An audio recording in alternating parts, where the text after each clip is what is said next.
Nós tá expect que ela vira campeonato que é muito não tem a experiência de conhecer time não novo, passou nos campeonato mesmo não com ainda é um bom training para o time não que tá invitado aqui na UG7 divisão UG7.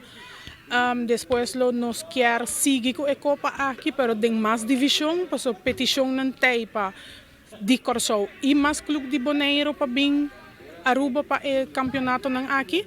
Então aqui está proof para nós fazer, então depois para nós prosseguir com mais outro time não já foi.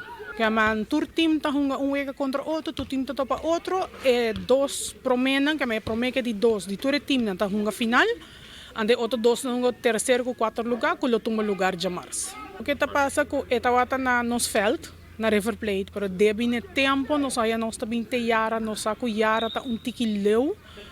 Pero nós espera que eu por cooperar, que nós podemos back na nossa casa e caminhar que um tique mais central para turrenda bem. Você sei que é main focus para nós ter na River Plate.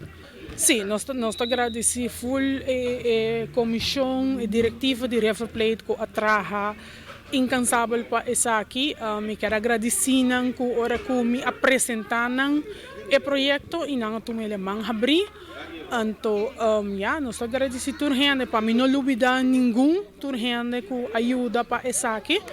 E nós look forward para vir torneio exitoso.